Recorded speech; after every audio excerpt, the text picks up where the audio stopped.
Conference हुई है जो हमारी 88 यानी 88वीं ये आज कॉन्फ्रेंस हुई है। हर साल हम जो है कॉन्फ्रेंस करते हैं सालाना, लेकिन ये 2 साल कोविड की वजह से निकलने के बाद आज यहाँ बॉम्बे के अंदर ये कॉन्फ्रेंस हुई है। ये कॉन्फ्रेंस जो है पूरे हिंदुस्तान के अंदर हर साल कहीं ना कहीं करते हैं। असल मकसद जमीयतुल क़ुरैश की इस मीटिंग का ये होता है कि जो हमारी बिरादरी के अंदर या मुसलमानों के अंदर ख़ास तौर पे जिस तरह की कमियां हैं, खराबियां हैं, बुराइयां हैं, उनको दूर किया जाए। हमारे यहाँ बिरादरी में 4-5 चीज़ों पर ख़ास तौर पर जोर दिया जाता है। एक तो इस बात पर जोर दिया जाता है कि तालीम को किस तरह से फ़रोग़ दें, तालीम के ऊपर किस तरह के काम करें, स्कूल खोलें, कॉलेज खोलें और यूनिवर्सिटी तक हम लोग तालीम को लेकर जाएँ। आज इस सिलसिले के अंदर यहाँ पे कई चीज़ें जो पास की गई हैं, कई लोगों ने वादा किया है और मैं आपको इस बात की खुशी होती है बताते हुए कि हमारे कई लोगों ने इस बात का वादा किया है कि वो स्कूल से शुरू करेंगे, स्कूल से कॉलेज तक लेके जाएंगे। और मैं समझता हूँ पूरे हिंदुस्तान में कुछ जगहों पर जो है बहुत जल्दी कुछ कॉलेज और कुछ यूनिवर्सिटी कुछ खोली जाएंगी। हमारे हिंदुस्तान के अंदर जमीयतुल क़ुरैश की तरफ से बहुत सारे स्कूल चल रहे हैं, बहुत सारे कॉलेज चल रहे हैं, लेकिन उनकी तादाद जो है वो ज़्यादा बढ़ने वाली है। दूसरे मुआशरे के अंदर जो हमारे यहाँ कमी है, जैसे ब्याह शादी के अंदर फजूल खर्ची होती है, उसके ऊपर रोक लगाई जा रही है। हम लोग जो है इज्तिमाई शादियों में ज़्यादा यकीन करते हैं। इज्तिमाई शादियाँ हिंदुस्तान के अंदर हर साल हज़ारों की तादाद में होती है जो बगैर खर्चे की होती है। दूसरा ये भी तय किया गया है कि अगर हम लोगों ने कोई ऐसी शादी वादी अटेंड करी जिसके अंदर बेजा खर्चा दिखाया गया है, जिसमें बहुत ज़्यादा शो की गई हो, पैसा खर्च किया गया हो, अननेसेसरी उसको जो है बढ़ा चढ़ा के दिखाया जा रहा हो, जिससे क्या होता है गरीब लड़कियों की गरीब लड़कियाँ बैठी रहती हैं, उनकी शादी नहीं होती है। और क्या होता है जो शादियाँ बड़ी बड़ी शादियाँ होती हैं जिनमें खर्चे होते हैं, वो भी क्या है कि उधार लेकर कर्जा लेकर या अपनी चीज़ें बेच के शादी करते हैं। तो उससे क्या होता है जो हमारी दूसरी लड़कियाँ हैं या दूसरे ख़ानदान के बच्चे बैठे रह जाते हैं, उनकी शादियाँ जो है नहीं हो पाती हैं। हमने इसके ऊपर जोर दिया है कि हम इन तमाम चीज़ों को भी ख़त्म करें। इसके अलावा हम लोगों ने और बहुत सारी जो है चीज़ें पास करी है। आज की मीटिंग के अंदर मीटिंग चल रही है, इसके बाद मीटिंग चलती रहेगी। हम लोगों का सबसे बड़ा यह है कि आपस में एक दूसरे से मिलजुल कर रहें।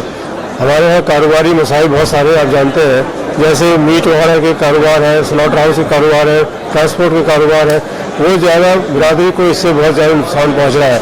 हम सरकार से अपील करते रहते हैं कि इन तमाम चीज़ों पर सरकार जो है वो तवज्जो दे।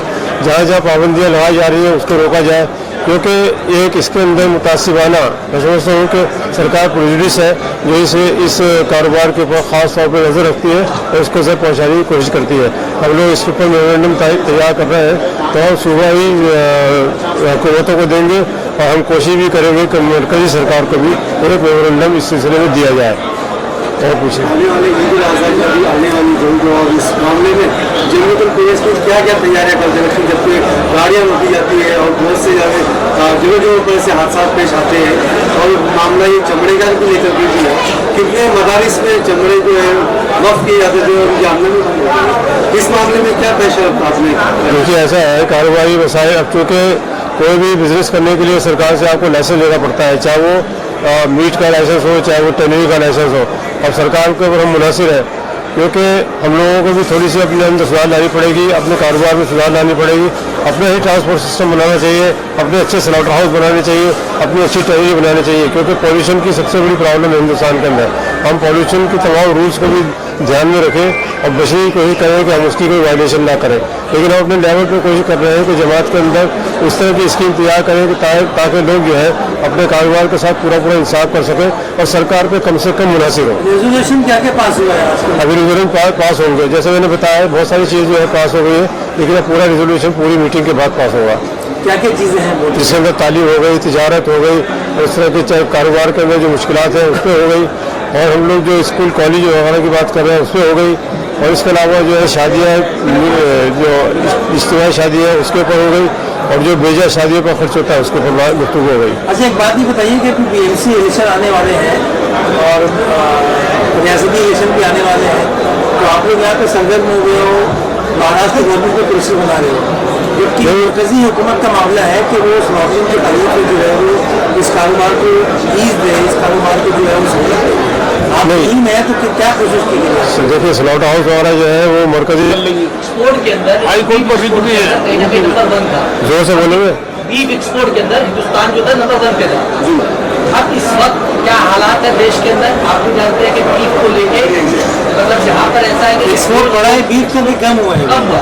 देखिए ऐसा है कि लफ्ज़ बीफ जो है ना उसका इस्तेमाल करते नहीं है, कि बीफ का मतलब ये हो जाता है कि जैसे गाय का गोश्त, बीफ का वो असल मकसद यही लिया जाता है। हालांकि भैंस के गोश्त का मतलब भी वही बीफ होता है, लेकिन हम लोग भैंस का एक्सपोर्ट करते हैं और भैंस की एक्सपोर्ट ऐसा है, एक्सपोर्ट जो है कम हुआ, उसके कई रीज़न हो सकते हैं। एक तो कोविड की वजह से भी हुआ है, 2 साल से ऐसे हालात चल रहे थे, लेकिन अभी भी 27,000, 24,000, 27,000 के बीच में जो है एक्सपोर्ट की फिगर है।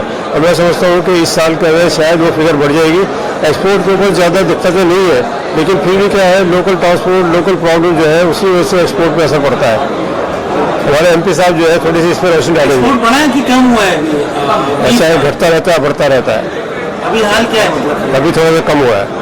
ये बताइए कि बीफ को लेके लगातार हम देखते हैं, एक मिनट चाहिए है और लगातार लोगों के ऊपर मतलब ट्रांसपोर्टेशन के अंदर सुरेश बिरादरी मतलब उसको किस तरीके से सीरियसली लेती है? ऐसा है कि देखिए हम लोगों को भी अपने कारोबार की तरफ तवज्जो देनी चाहिए और हमें खुद भी सुधार करना चाहिए, क्योंकि क्या है कि जितनी परमिशन हमारे पास ट्रांसपोर्ट की है, एक गाड़ी में कितने जानवर होने चाहिए, हमको उसका हिसाब रखना चाहिए, उसी हिसाब से ट्रांसपोर्ट करनी चाहिए। स्लॉटिंग के भी रूल्स बने हुए हैं, पोल्यूशन के रूल बने हुए हैं, एनिमल हस्बेंड्री के रूल बने हुए हैं, तो जिन जिन के जो रूल बने हुए हैं उसको हमको भी फॉलो करना चाहिए। कि ऐसा भी नहीं है कि सरकार जो है वो अगर दिन आपके ऊपर कोई हमला करने की कोशिश करती है, लेकिन हमें अपने आप को भी सुधारना चाहिए। हर सरकार पर इल्ज़ाम देना वही मैं नहीं समझता कि ठीक है, लेकिन क्या है कि सरकार की तरफ से जो कमी होती है, जब सरकारी तरफ से कोई जुल्म होता है, परेशानी होती है, तो उसको सरकार से टेकअप करते हैं और कोशिश करते हैं कि सरकार से उसका हल निकाल लें।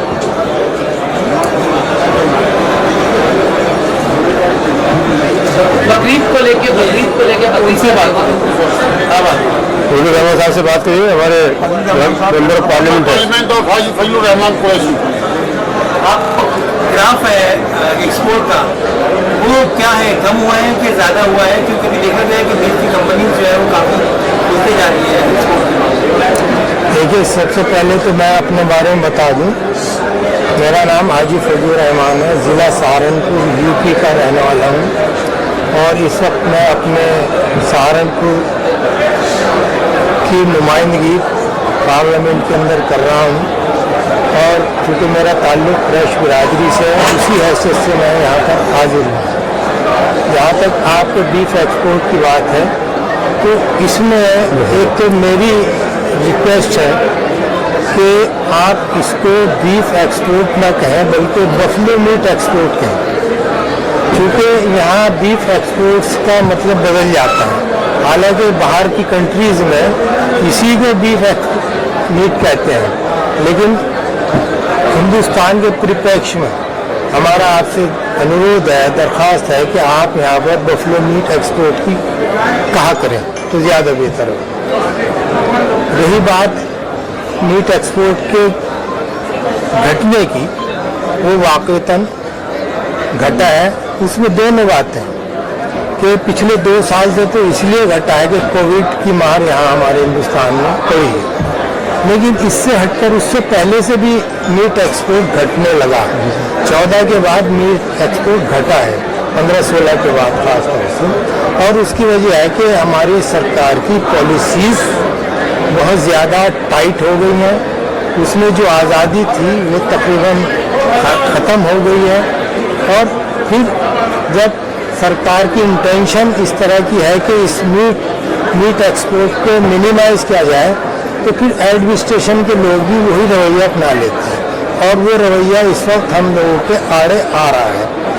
जैसे अभी मैं आपसे बता दूं कि UP के अंदर अभी भी कुछ स्लाटर हाउसेज जो एक्सपोर्ट के लिए काम करते हैं वो कुछ बंद है, मैक्सिमम चल रहे हैं। इसी तरीके जो निगम के और म्यूनिसिपैलिटीज़ के जो स्लाटर हाउसेज हैं, उनको किसी न किसी बहाने से पॉल्यूशन के नाम पर या और दूसरी चीज़ों के नाम पर बंद कर दिया गया है। हालांकि उनमें रियायतें दी जा सकते हैं, क्योंकि पुराने आज़ादी से पहले से चले आ रहे हैं वो स्लाटर हाउसेज।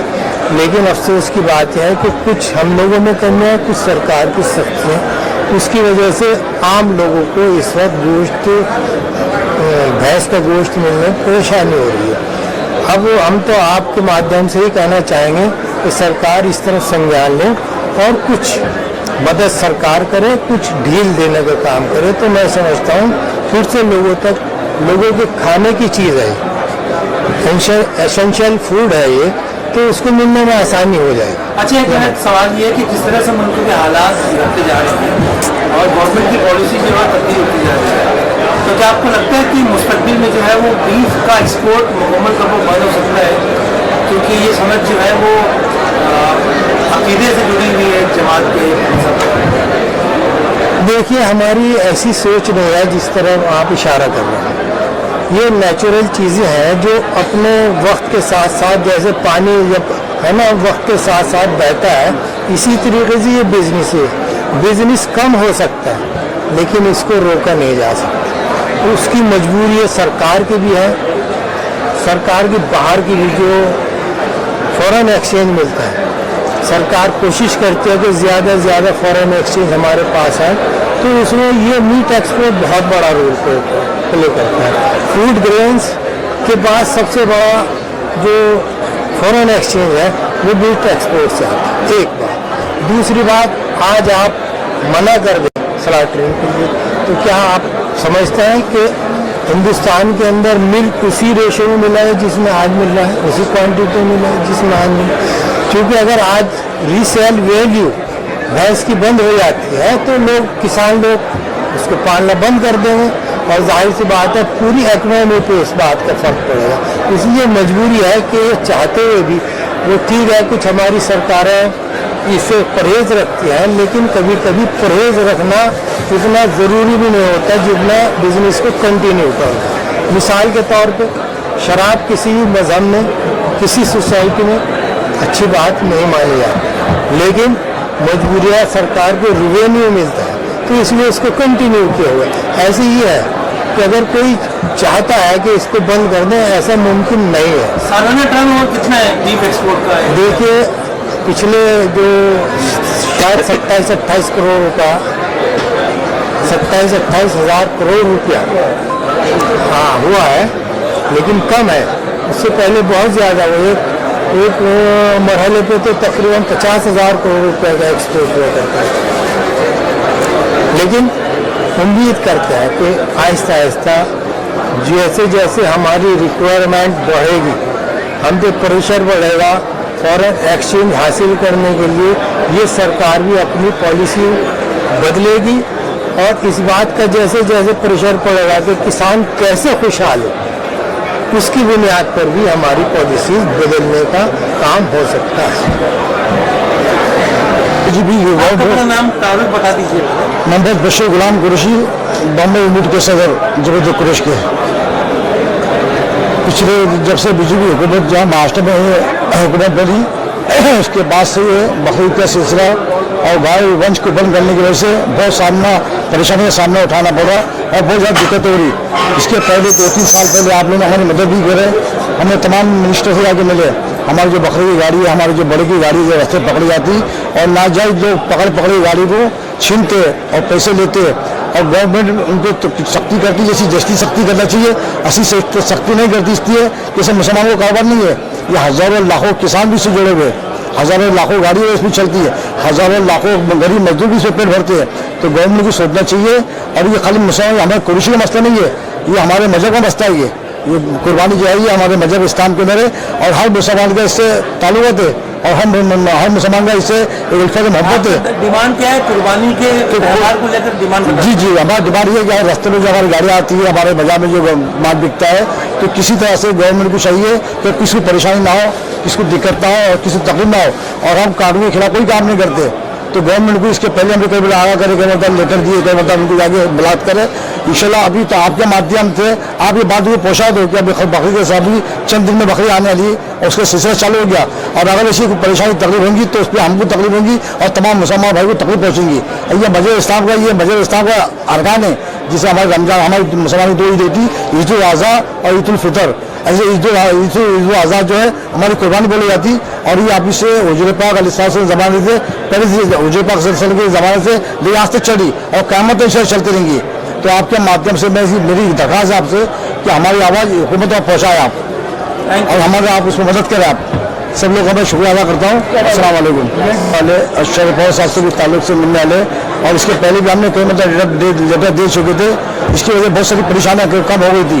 अभी इसके बाद इंशाल्लाह से हमारे पार्लियामेंट के सदस्य साहब ने हमारे सदस्य साहब ने हमको इतला करे कि बात इनको बता दीजिए, तो इंशाल्लाह हम मुख्यमंत्री साहब से मुलाकात करेंगे और शरद पवार साहब से मुलाकात करेंगे बकरीद के ताल्लुक से।